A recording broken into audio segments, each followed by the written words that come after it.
Namaste, everybody. Today is a little bit of a different type of video. It's probably one of the most difficult videos, but today marks World Cancer Day.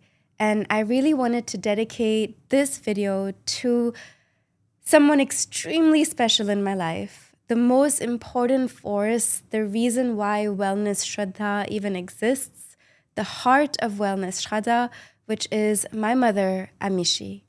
She has fought cancer. I lost her when I was 18 years old from cancer. She fought for 4 years like a beautiful lion.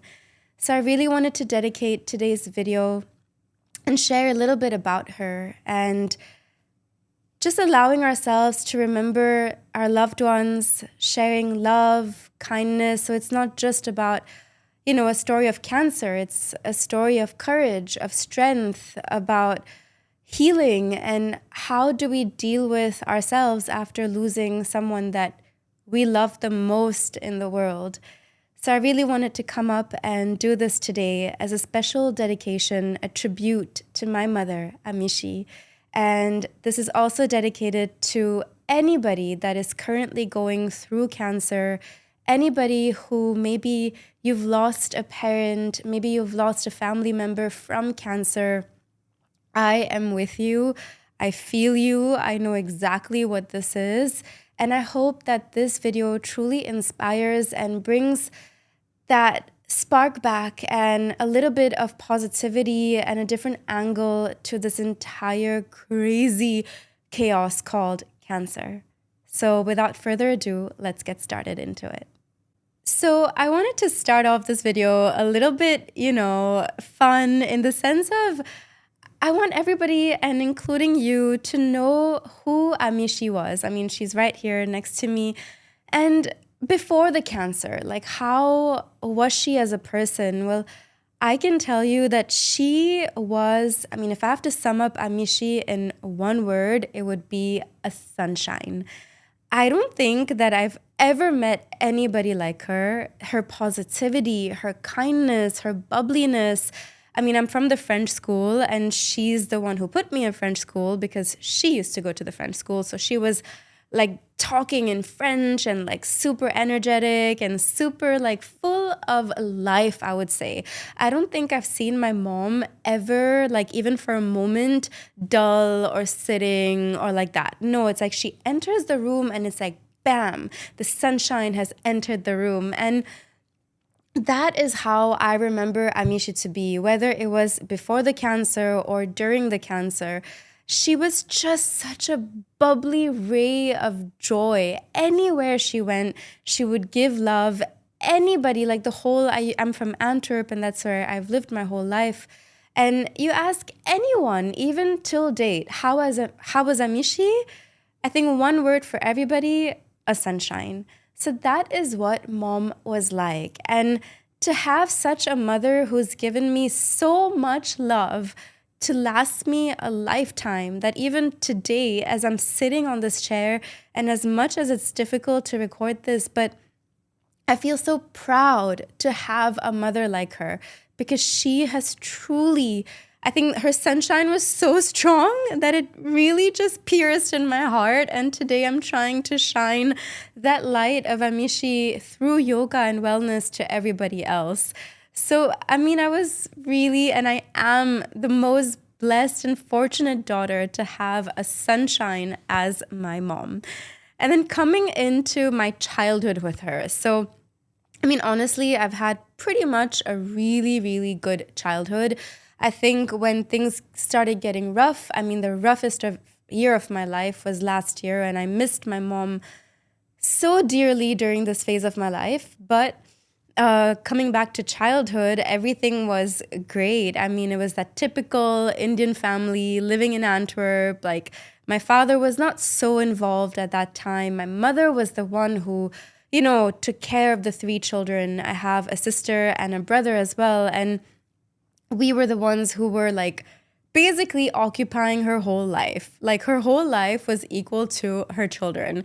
And for me, it was like those little routines of like when she would pick me up from school and she would have like this tiffin, like this package of food, which was like super hot because she always believed in, feeding her children like 24-hour. Like that's how I became very, very chubby as a child. But so much so that she wanted me to constantly have hot food, or she made me do every single activity possible, whether it's ice skating, basketball, badminton, Bharatanatyam. I'm a Bharatanatyam dancer professionally now. And she was really the one who encouraged me throughout my childhood to keep trying new things, to keep experimenting, sending me to different camps. And I'm so grateful for that because those little things truly has impacted my life today. I don't think I realized it at that time. Like she even made me do like rollerblading. And now when I think about it, I'm like, whoa, like, it's amazing. Like I can actually say that I think I've pretty much done everything. And that's amazing to say because I got the opportunity during childhood to do everything. My mom was incredible that way. Like everything, she was on top of it. And for me as a child, I mean, honestly, at that point, I don't think I even knew like what God is. Like for me, God equals to mom. Like I've slept my whole life with my mom in her bed till the age of 16 when I lost her. The day I lost her was the first night where I actually slept without my mom for the first time, and I didn't know how to cope up with that. But we'll talk about that a little bit later. But for me, my mom was everything. Like whether we go out, I'm like holding her pants, and like I wouldn't go to like friends' houses for sleepovers just because I couldn't sleep without mom. Like mom was genuinely my life. Like she was my everything. I was extremely, extremely attached to her. And honestly, I have no regret when it comes to that because every single moment I got to spend with her at that time, which was maybe only 16 to 18 years of my life, but I live off of those years today also. And I'm 31, but for me, my strength comes from then. So that was a little bit about childhood and how we kind of were. And then came the bomb blast. The bomb blast that basically changed our entire life. So my mom had taken my sister and I to Milan on a trip, and it was meant to be this fun girls' trip. And suddenly we started seeing my mom's stomach really become really big. And we used to just, her name is Namhata, my sister. So my sister and I used to just make fun of it. We're like, oh, wow, you have an alien, like alien head, But we didn't realize that it was actually something really bad. Like we thought maybe it's just gas or maybe, like a stomach infection or something like that. We didn't really take it too seriously. And my mom was in a lot of pain. But just to make her daughters happy and, not bring in any negative energy into the trip, she didn't even make us realize or notice that she was actually in so much pain. Until we finally came back to Belgium. And immediately the next day, she went to the doctor. And again, my sister and I were in the room. We were watching TV at that point. We thought that everything's normal, just a routine checkup, everything's fine. And she enters the room, and that's when I think my whole life, like it just shattered, like completely just shattered. And she gave us the news, and she comes in and she tells us that, listen, girls, I have 4th stage cancer and I only have 3 months left to live. And I was like, what? Like, what are you talking about? And then she was like, yeah, I have a 13 centimeter tumor in my stomach, which I need to get removed, but it's already 4th stage. So the doctor doesn't really see more time for me. We will do the surgery to try to remove it, but it's very, very aggressive. So chances don't seem much for me to live for a longer period of time. And for me, I was like, I don't know how I'm going to live without my mom. Like, this is like the worst news that anybody can give me. And honestly, till date, I don't wish this for anybody. To lose a parent is the most difficult thing to go through in life. And I've gone through it.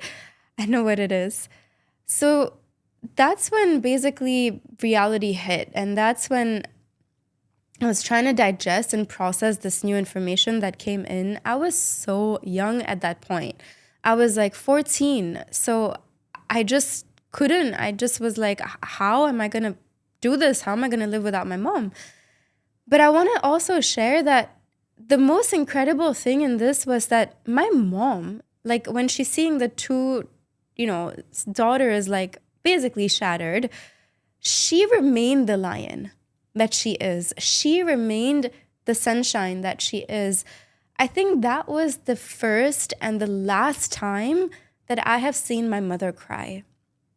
And I find that absolutely incredible. Like she just became this lion, this fierce lion that was going to fight for her children. And she also used this period of time to become spiritually very elevated and connect herself to God, which really inspired me as well on the journey.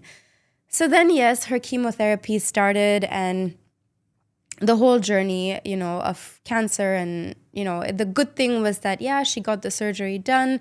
We got the tumor removed, but then, the cancer was so powerful and so aggressive that she needed chemotherapy. But I mean, it's incredible. And I'm so proud of my mom to be able to say that she was told that she has only 3 months left to live. She proved the doctors and us wrong, and she lived on for 4 years. She fought like a lion till her last breath just because she wanted to be there for her children and grow spiritually and connect herself to the Lord, which I find incredible. Like, where did that strength come from? Like that power that, no matter what, I'm going to fight and I'm going to fight. And she really did fight. She went through over 63 chemotherapies. You can imagine the pain, the amount of pain. Like at the end, I remember like she had no veins in the arms anymore. So we had to give her the chemotherapies through the thighs just because we couldn't find veins to get it through. And not once have I seen her cry or complain. Not once. And I'm here with one headache or one cold or one cough and I'm complaining and I'm in bed and oh my God. And she is going through 63 chemotherapies and not a single complaint, just positivity. And about how, her favorite sentence was always, cancer is my best friend. Like, what? Like, what? Like honestly, it takes a moment to process the sentence, because how can cancer be my best friend? Like if I had cancer, I would be like, that's like the worst enemy. Like this is like the worst thing that's happened to me. For her, she took cancer as her best friend because it helped her in her life grow and become such a beautiful being that she is. But whoa, that is a lot to say. And the amount of positivity that she's radiating, which is basically what I aspire to one day hopefully get as well. So yes, she went through 63 chemotherapies. And I remember so clearly, like she would, I would go to school because I still had school at that point. So I would go to school and she would go for her chemotherapy. And then, heights of positivity, she would tell me that, Shada, you go for school and I'm going to take my mocktail. And I was like, what are you saying? And she's like, I'll see you after school. And it just shows that, like some people, we have such small issues in life, but we make it so big. And then I think about my mom and all of these cancer patients and survivors and people going through this journey. And they are so strong when they have such a big mountain to face, and yet they make it feel or seem like a seed. And that is the biggest learning I take back from my mother, that if I complain in my life, like I am so dumb. Like honestly, like who am I to complain? I have a beautiful life. So that basically was when we got the message. And that's how the next 4 years for us was, where every day was hospitals and chemos. And more importantly for me, it was spending time with my mother. And towards the end, like the last year, I almost even stopped school. I was awake 24 hours. I was singing. I love to sing chants by her bedside. And it was just, those memories. I may not have done great in school or great in my study, academic study, but trust me, what I have received in those 4 years of being so close to her, so into the whole process of how to deal with a patient and all of that, it's taught me so much more than what any other subject could have taught me. Like the lessons at that time have taught me how to actually live my real life today.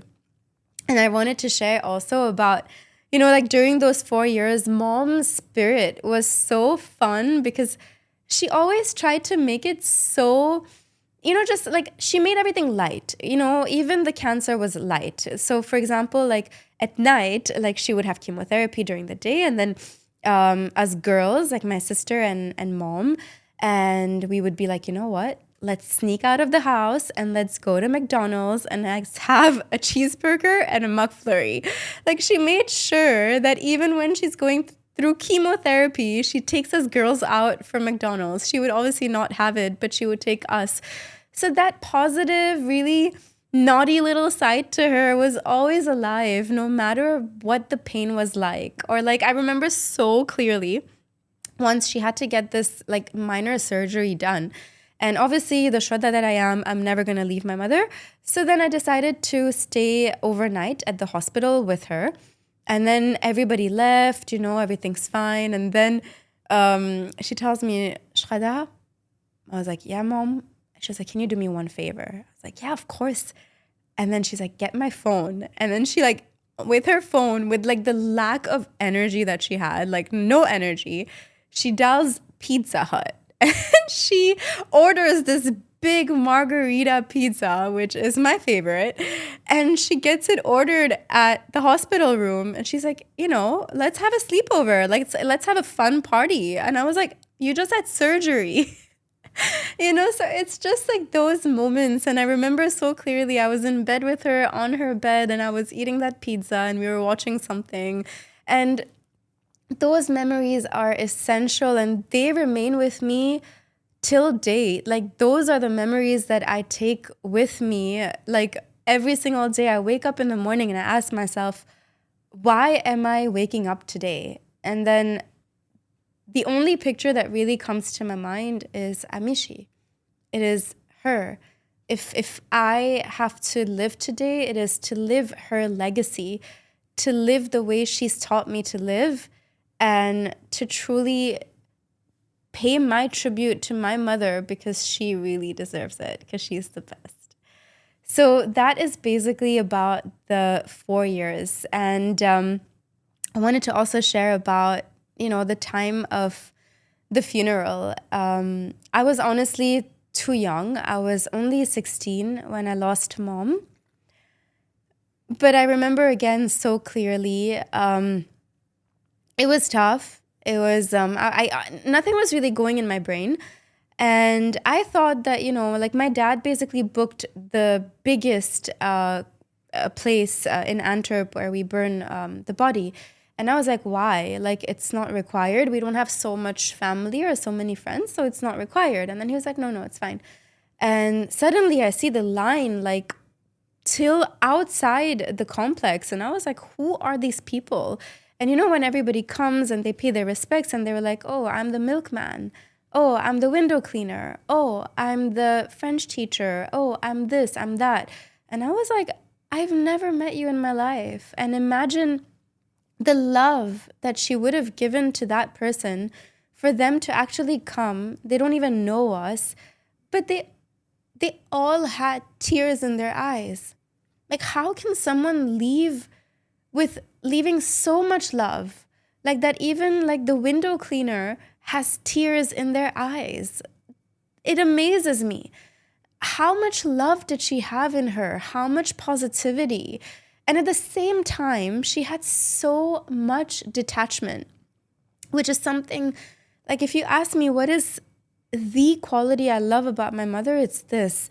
So my mom basically passed away 4 days after my birthday. I'm born on the 13th of May and she passed away on the 17th of May. And she really, really wanted to like make it through so that she could be there for my birthday. And on the day of my birthday, you know, I put a little cake, and she was really unwell at that point. She was barely able to keep her eyes open. It was really bad. It was really towards the end. And then I wake her up at like, I don't know, the whole day passed by, and I was really hoping that at least she would wake up even for a minute so that she could wish me happy birthday. But, you know, she was just sleeping. And then at 11:58, I remember in the night, I was like, you know what? I'm just going to try to wake her up. And I woke her up and I was like, Mom, it's my birthday. The whole day went by. And then she was like, oh, how can you not wake me up? Get the cake, you know, and all of that. And then the most beautiful moment of my entire life, and I hope that I can get this in my birth before I leave this body, is when I fed her the cake. She was not allowed. She had a tube actually, but she still had it just to make me happy. And then I looked at her in her eyes, and those eyes were so content. Those eyes were detached. Those eyes were full of love, but they were just so at peace. It was not like chasing eyes. It was like, I'm content and I'm whole. And that is my goal in my life. Through Wellness Shraddha, through all of these practices of yoga, meditation, whatever it is, I want to reach that. Those eyes that I saw on that day. And I think that is the best birthday gift she could ever give me, because she's given me a really high goal to achieve one day. So on this episode, I also wanted to share, when Mom passed away and we were putting all her things away, and under the bed, suddenly I find a sheet of paper. And Mom actually wrote me a letter. And I thought that as a tribute in this episode to my mother, I would love to read this letter and share it with all of you. It's really difficult, but I really think that if it adds any meaning to anyone who's listening, and it helps you, that's my purpose of sharing it. So, of course, I didn't want to get the original copy with me here, but I did write it down and take a picture of it on my phone. So I'm going to read it to you. These are the last words I have from my mother. Ma très chère, loved, adorée Shraddha. My most dear, loved, adored Shraddha. Je ne peux pas être plus fière et heureuse de t'avoir. I could not be more proud and happy to have you. On n'a pas pu avoir autant de temps que je l'aurais vu. We couldn't get as much time as I would have wanted to. Mais en tant que qualité, but in terms of quality, we were the best. On était les meilleurs. Je t'aime pour toujours et fière à jamais. I love you forever, and I'm eternally proud of you. Ta maman qui t'aime, your mom that loves you, Amishi. And then P.S., bon anniversaire, happy birthday. Because she didn't think that she would make it through my birthday, but she did. So this is a beautiful message from my mom.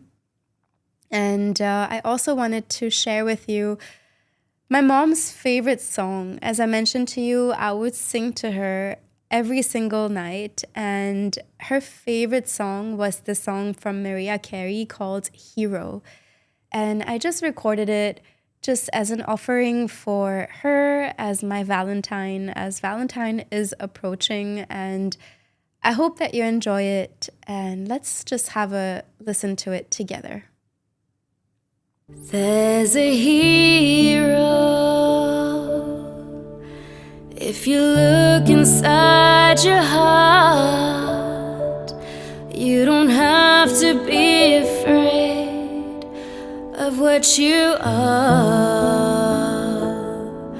There's an answer if you reach into your soul, and the sorrow that you know will melt away.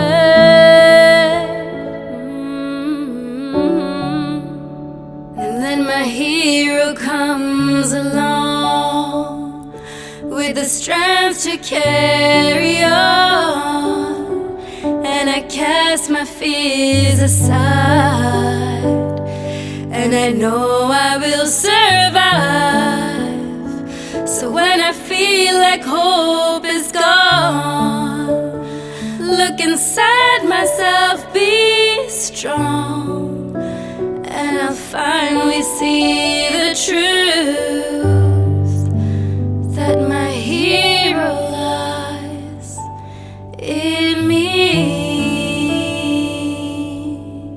So I would like to end today's episode by just saying that, a lot of people tell me, oh, you've lost your mom. She's not there anymore. You're living without her. Well, I honestly think that is the biggest lie in the world. Amishi lies within me. My mother is forever with me.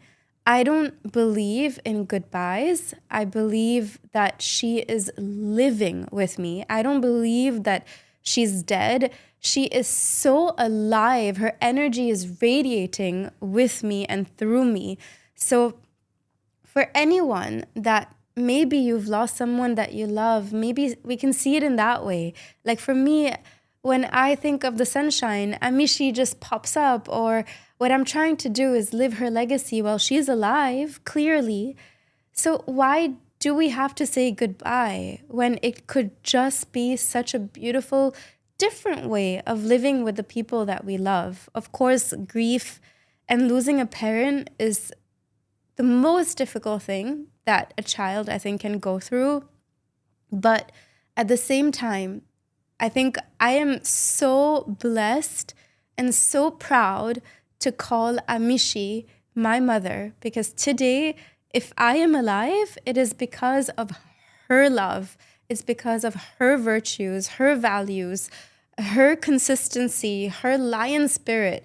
And if I go through this journey of life, even 1% of how she went through it, I would really consider myself extremely, extremely successful on this journey of life. So I dedicate this episode to anybody that maybe you have somebody going through cancer. Maybe you've lost a parent.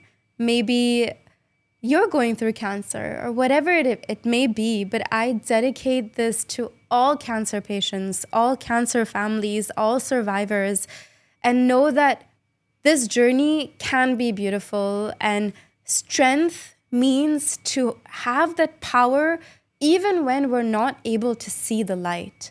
And I think that's what cancer really has taught me as well. And I hope that we can grow together through whatever we go through. And I am sending all of my love.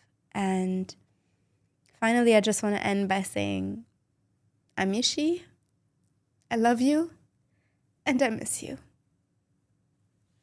Namaste.